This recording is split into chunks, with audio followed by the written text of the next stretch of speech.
Rain this week, brought to you by Cincy Light, the perfect way to celebrate the Queen City. Spencer Steer shared a hot week at the dish and was recognized as the NL Player of the Week. 522, 520, 957 slug with an OPS of 1.477 with 3 home runs in one game. In the month of June, he's 315, 333, 543 with an OPS of 877. With Steer this hot, the wins start to stack. How important has this turnaround been for this lineup? Huge. Absolutely huge. Extending this lineup, being able to connect hits with other hits, having guys on base to where some other people can come up and clear those bases. And sometimes, you know what, you're going to run into 1, 2, or 3 in a game. And so this has been great.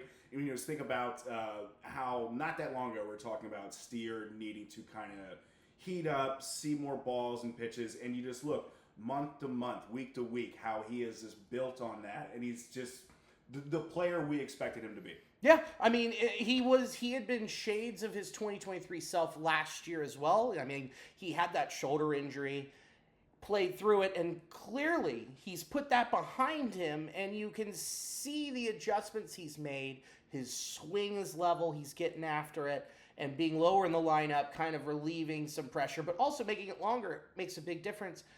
And then I looked at April, May, and June for our guy, okay? Mm-hmm. April was not good. We talked about, like, boy, is he ever going to get back to where he was? April, dude, listen to this. In 89 plate appearances, 188, 270, 300 slug with an OPS of 570. May, we're heating up, baby. 270, 336, 390 with an OPS of 726, a little under average. Huge jump. But in April, 2 homers. May, 2 homers. June, 315, 333, 543 OPS of 877 with 5 homers, 15 RBIs. Yeah, dude. I mean, that increase of him just seeing and feeling it, and it doesn't seem like, I mean, there's going to be a type of regression, but it's not going to go back to what it was in April.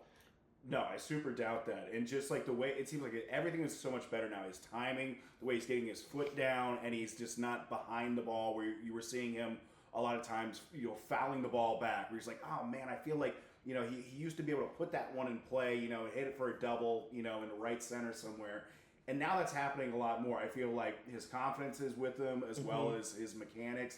Timing is great, and his pitch recognition is, you know, what it was in 23 and a bit of 24 as well. So this is awesome. Month to month, he just keeps improving. Yeah, not putting any pressure on himself, you know, just level swings. And like you said, the swing decision's a lot better, man. And like, this is the dude where you build around, you're like, all right, now you look at the top, you go TJ being TJ, Matty Ice being flipped to 2, and then Ellie Hayes when he's healthy. Come on. And then you got Spence. And then you got CES. And you're like, man, okay, now we're really clicking. Yeah, when you got some of these guys that, you know, pretty much all these guys have some nice power. Mm-hmm. So when you have somebody that you can plug into the 7-hole that's a home run threat, and the guy behind him is even more of a threat. Yeah. That is just a peculiar lineup to try to navigate. And it just keeps, like we said, it's going to get deeper once we get a little bit more help. We just got Hayes back. Yeah. So that has already proven some dividends. So, yeah, having Spencer Steer be the Spencer Steer that we knew he was going to be is great for any lineup, especially the Reds. Especially the Reds. I feel like the Reds were looking at his June and going, man, you know what? He's hitting really well. He's putting it together. He can play first. He can play third. We can have him at second. He can definitely play left. If in a pinch, he can play right. We feel good about DFAing Jammer Candelario. Mm-hmm. It had to have been like part of the equation. It had to be where they're like, we don't want to send CES down because he's earned it of like, he needs some quality time up here. But are you shocked it finally happened? I am shocked it finally happened because I felt it would have been the thing that they just gave him an addition. I thought they would give him an additional month. I thought they would give him until the All-Star break. It felt like something they were going to kick the can down the road to a couple more spots before they came to that decision. And I'm glad they made it because to me that signals, hey, we are contending. We're going to have to eat this cost because we need to win games. Yeah. The old regime would have been like, how do we package him with a couple of prospects to get this money off the books? And they didn't do it. And it was like, we'd rather have you sit at home and give you that money.